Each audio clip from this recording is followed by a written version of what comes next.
Hello again, folks. So today is day 13 of the Jail Jewellery Challenge, and today I thought I would answer a comment, and this comment is from Jessica. What about the double locked? And that is for video 393 TCH850 folding rigid handcuffs, where I'll just use a homemade shim. Now, first of all, first thing I want to say is this is just a bit of a fun challenge where we just pick in a different way every day. Second of all, if you don't know, then you don't know. So I'm going to do this little video as a quick basics handcuff tutorial. A lot of it has been covered already by Lockpick and Dev. I'll leave a video link down below. So go and check that out, because he will illustrate with you with a see-through cuff exactly what I'm about to try and say. So you can't shim handcuffs when they're double locked generally, and the reason for that is I'll show you with these ASP 100s. So let me just get a pic, see if I can show you. So inside here you will see what we call the pawls, and they go down, as you can see. Okay, when you put a key in and turn it,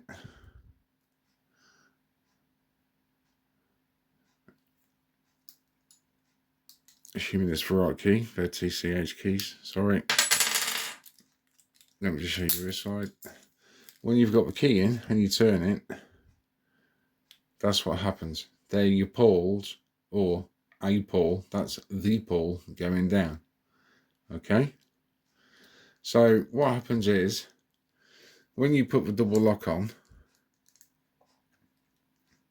can't get my key out now. So when you put a double lock on, basically the bar will slide across, and that will stop the pulls being pushed down, which means when the teeth meet with a double lock on, there's no movement here for the pulls to go down to allow a shim in. So you cannot shim if a double lock is on. I'll show you. We'll pop the double lock on. That's the double lock on. And now if we go back to the inside, if I just try and push down on that pawl, it's not really going anywhere to allow a shim in.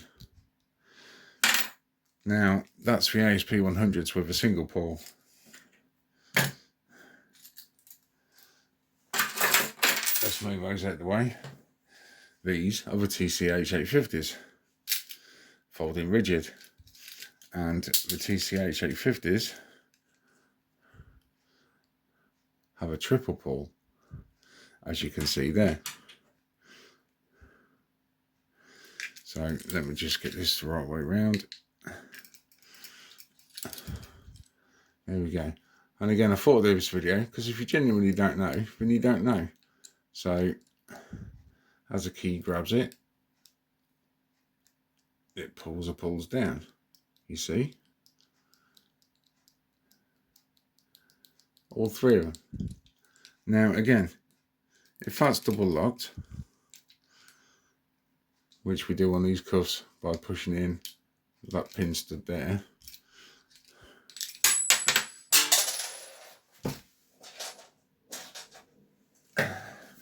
And then throwing the key across the kitchen.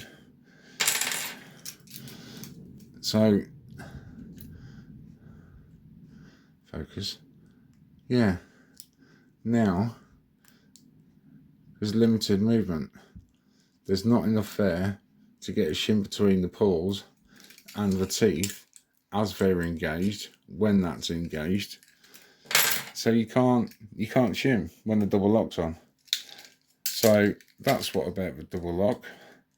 Jessica, I just thought I'd do that for you and anybody else who's watching who doesn't know cuffs. And like I say, don't forget, check down below, check out the video link I'm going to share with you, because that really explains it a lot better, because I don't have any transparency through cuffs as teaching aids, and I also really don't believe in rehashing the same stuff over and over again. it's all right to do it once every 5 years just to bring things back so we're not forgotten. But other than that, there's no point in people doing the same stuff all the time. So that's why I just thought I'd do a quick run through, and that's that covered basically. That's why you can't shim it. Let's just pop a double lock on. So normally we would go for a shim right in there, right where that meets. And as you can see, it will not go. It will not go at all, because that bar is stopping the pulls from going down. So first we need to pick the double lock off, and then we can shim it.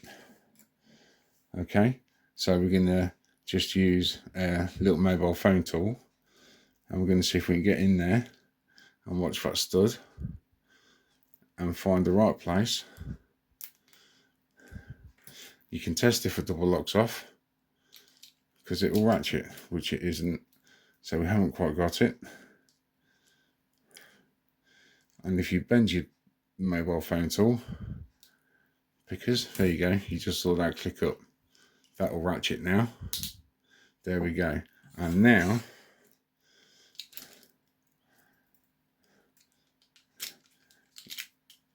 you can shim. Okay, so that's a quick tutorial. Now let's put that into practice, because you did say, well, about the double lock on the TCH850s. So let me just think about this for a minute, because I need to think about it for a minute.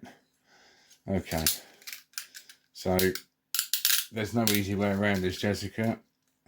You've got me over a barrel, because, and I'll tell you why.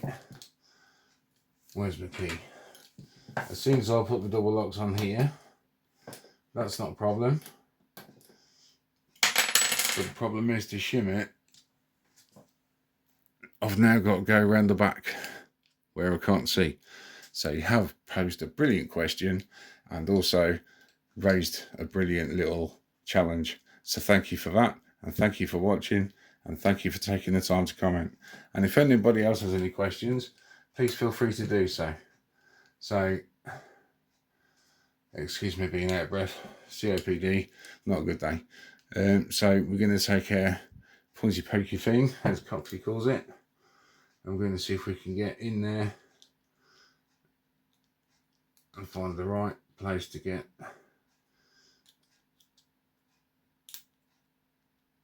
the double lock off, one side or the other, if we don't drop it. So I just keep needing to see if I can stay in camera shot.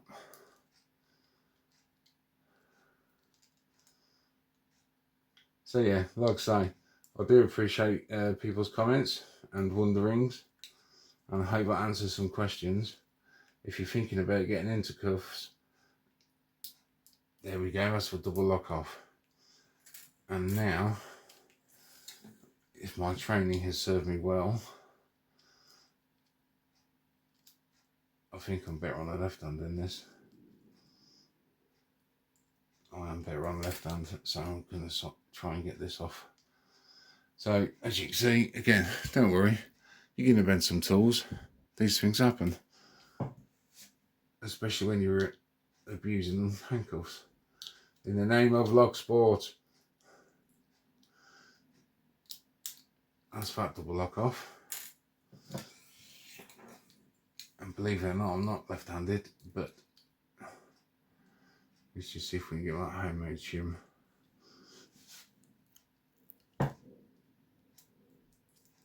Around there.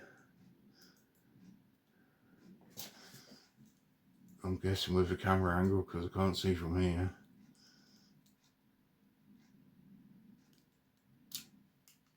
There we go. And that's how you get the double lock off, using a mobile phone pointy poke thing and a homemade shim out of a piece of, is that off? It is off. Out of a piece of feeler gauge.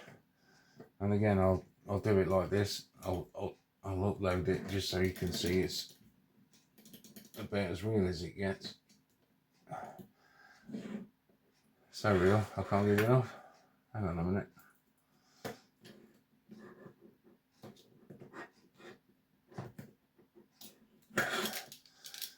have gone too tight.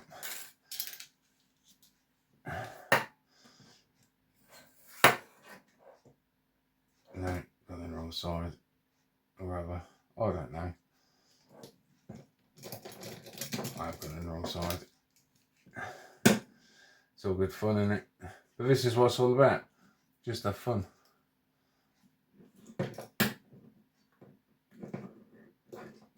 No, that has been tricky. But you know what? I don't care. Because I'm already out. I've got one hand free. Let's see if we can get it with a ball pick.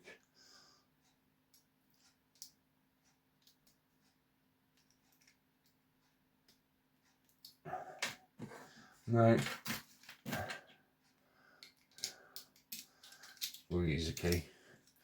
But anyway, I just wanted to do that to prove a point. That's one-handed escaped. Anyway, double lock with a pointy poker thing and a homemade shim. And that's why you can't shim when the double lock's on. Check out the link below for lockpicking Dev's brilliant explanation. And that's it for day 13. I'll see you tomorrow for day 14. Thanks for your comment, Jessica. Take care, everyone. Bye-bye.